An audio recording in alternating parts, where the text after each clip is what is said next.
guys, it's Sandy from Graham Crackers Creations. So I just wanted to touch on a little bit about some of my designs.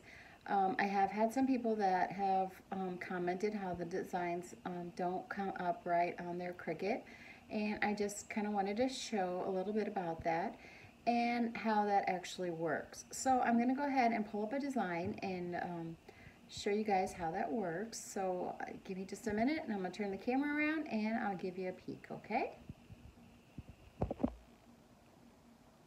Okay, so now I'm going to go ahead and show you that how when I pull up this design, I don't give a mouse's donkey.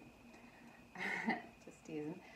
I'm going to show you how this looks. I'm going to go ahead and make it 11 inches. I'm going to make a large shirt.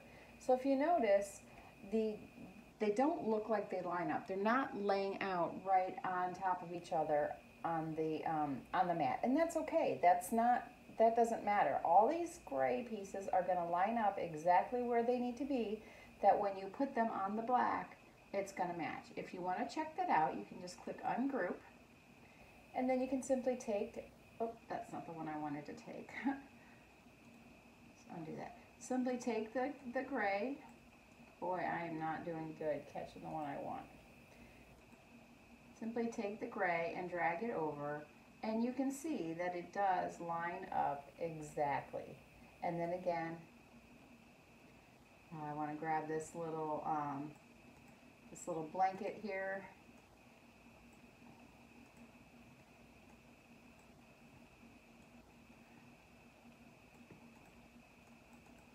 Okay, so you can see that this, oh my silly thing. You can see that this does all line up exactly where you need it to. And then the eyeballs are, the eyeballs for all these little creatures are under there. We can just bring them up a layer if we want to see them. And they're right there, and they'll line up as well. So they're all there. So everything is all there. Now that I've moved it around, you know, to show you that it's all lined up. So I'm going to go ahead and click Make It. I'm going to get each mat mirrored so that when they cut, they're the right way for vinyl. And I am using scraps today. I pulled all these colors out of my scrap drawer so I can make these in scraps. So I'm going to go ahead and get these cut, and then I'll come back and show you how to layer this project, okay? Okay, so now I am going to go ahead and weed this vinyl. And my favorite all-time weeding tool is, of course, this this weeding panel. I love it. It heats up, so it makes weeding easy. Unfortunately, my gray is a non-preferred brand of mine, and it does not have a sticky backing, and I'm not a huge fan of it. I'm trying to get it all used up because I don't care for it. I think it's very difficult to weed. I don't like the way it doesn't stick to the backing. I just think it's very inconvenient. I know its claim is that it weeds like butter, but who cares if it weeds like butter if half the pieces don't stay on? And it doesn't make a difference if I do use my heat panel or not, my weeding panel or not. They just don't stick on. It's just this brand, but it is, this is the last sheet of gray in this brand, so I just want to get it used up. So if I am missing a few pieces, that's why I don't recommend this brand, but I'm not going to bash brands on my video, so I'm not going to say the brand, but it is a non-tacky carrier sheet brand. We'll just say that. I thought I really liked it until I started using another brand and saw how intricate designs I could make when a brand does have a tackier carrier sheet, and how much easier that does make it. So I do need to try and get a few pieces put back here. Okay, so I'm sure I will be fast forwarding the weeding process through my video. I'm not sure. We'll see how long it takes me to weed this. I do want to get these pieces in place. Okay, so I got the gray weeded. Okay, this orange is just a little piece. So I'm going to weed this, and you'll see how this is a great brand of vinyl. It stalls, and you'll see that even with these little tiny pieces, I don't know if you could see those, how it didn't lift, it stayed down, it weeded like butter like that.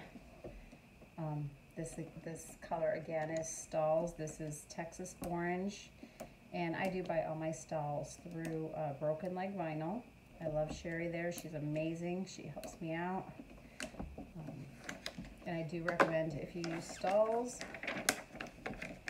to buy a weed panel. But it's amazing. It's amazing vinyl.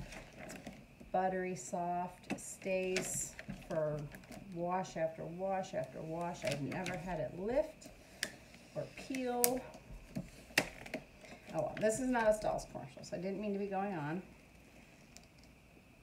Okay, so I do want, and again guys, if you don't like to have this wasted vinyl, you can use your contour on your Cricut and cut each piece, but I just like the ease of having them lined up right where I need them for each layer. To me, that's just easier.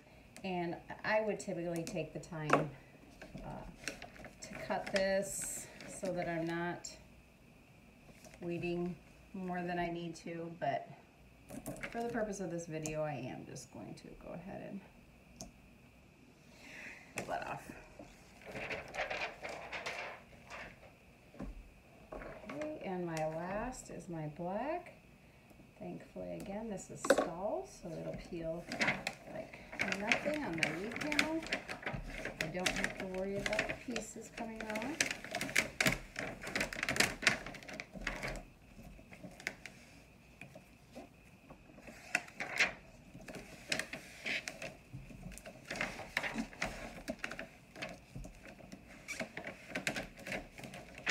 And if you saw how aggressive and rough I was with that, and you can see that all these little pieces just stayed put right where they need to be. So, okay, looks like I have this weeded. Now if you'll notice on here, up here this is the eyes, so I want to make sure I cut this and place it separate.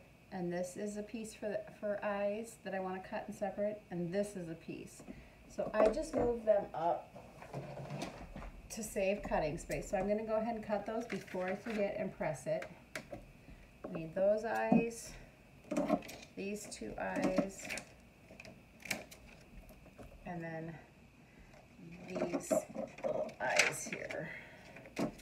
And they are just for different layers of the eyes for the donkey and the rat. So I have the separate, and then everything else, this whole piece will be laid in one piece, and this is our base piece. And then, like I said, there are other black layers, and these three pieces go separately on top. Okay, so I'm going to go down to my heat press, and we'll start pressing this, and I'll show you the order of how it goes. Okay, so I have my shirt ready. My heat press is on. I'm going to start. So first I'm going to start by making the center fold down the shirt, and that helps me get my whole image lined up properly. I do keep my heat press set on about 304, between 304 and 308 degrees.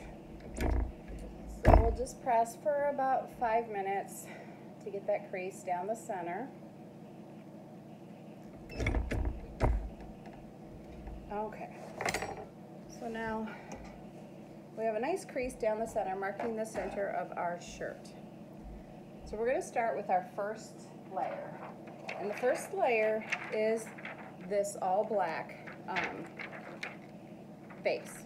So what I'm going to do is I'm going to start by folding this layer in half, and I am going to line up where the letters are and the tail of the donkey and the rat. And that's kind of the center of the image. I did notice a piece of, there we go. Okay, so I'm gonna put that, the crease that I just made on the crease of the shirt. And I'm gonna do that about 3 fingers width down. Now I wanna make sure the collar is hanging over when I press it. Okay, so let's give this a quick tack. Now we don't wanna press for the full amount of time. We only wanna press it for about 3 or 4 seconds. So there, we've got that. Okay, and we are gonna pull this layer off, or I mean this carrier sheet off. Okay. There's something on there, but I don't think it's, yeah. Okay, now we're gonna go for our next layer. Our next layer is going to be all the gray.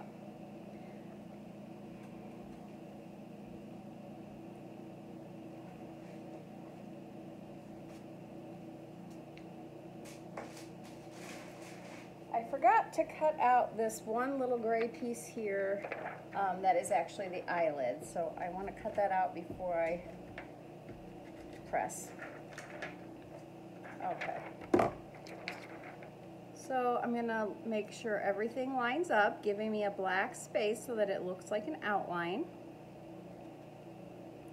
And like I said, again, even though it wasn't lined up in the image, it is lined up good on the shirt. And if it doesn't, if there's a few spots that don't line up, just kind of give the shirt a slight movement to get it in place. Okay, and again, we're going to put a light tack on this layer.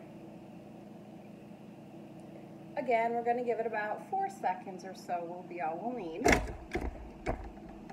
Okay, and we'll pull this layer off. Okay. Then we're going to go with the Texas orange.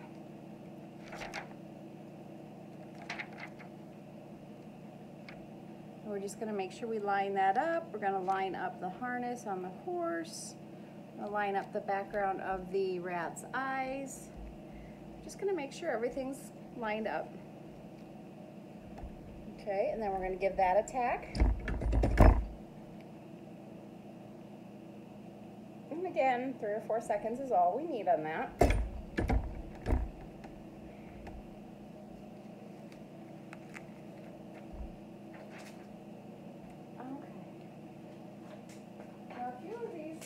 Layers we can put on at the same time. So let's go ahead.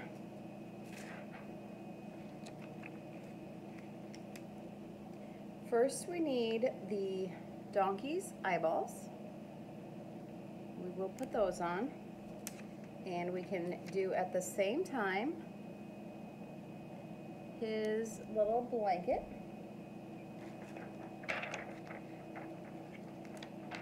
Do that at the same time. Give those a tack.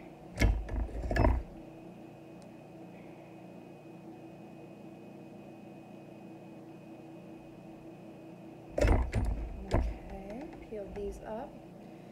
And again, remember, you don't want to go the full length with each one. You don't really want to, you want to avoid over pressing the vinyl.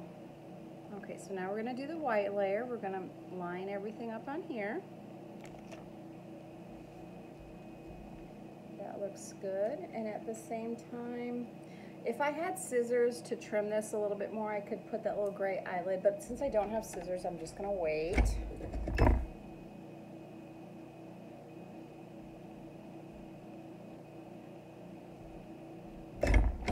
Okay, got that pressed. Off this white layer. And then we've got these eyeball layers. So we've got the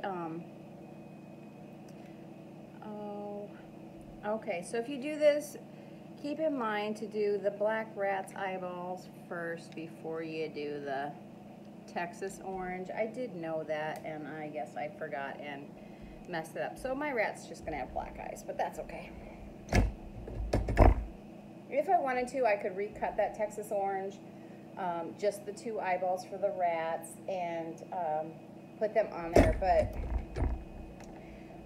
I'm not going to worry about that right now. I don't think that's that big of an issue. Okay, and then the last thing is this little piece of an eyelid for the donkey. Give this a little tack, and we'll take that off, and then we'll press the whole thing, for about 5 more seconds, just to get rid of any of the press lines that has caused, and anything else. So, press this for about 5 seconds. There we go. And there you have it. There is the full thing. It's not as difficult as it does seem on, you know, it seems overwhelming when you purchase this file from Etsy Shop, but it's not. It comes out great. It's fairly simple. Just got to do the layers, and hopefully you get them in order, unlike what I did. But I would typically be looking at a picture when I did it, but since I am using my phone to record, I did not have a picture to look at. So there you go. That is how you do that. Okay, so I did want to add one more piece of information. I wanted to show you guys that if you do load the PNG, this is the SVG file. If you do load the PNG, you will see that that does come up right, so that if you're printing it, you don't have to worry about it being all wonky on your machine. So as you can see, I can bring it closer. If you are printing the PNG, if you're printing it, it does come out right. So you would go through that just like you would to print. You don't need to edit anything because the PNG already has the background removed. So you just hit continue. You can pick this one. And then you'll see that when you put it on the screen, it is perfect and ready to print. Okay? So I did just want to let you guys see that, that does come up right. It's just for some reason the SVG comes up a little funky on the screen. But it does line up right, and the PNG does come up right for print. So I hope this was helpful. I hope you guys all have a great day, and thank you for purchasing the SVGs from my shop, Graham Crackers Creations. Have a great day.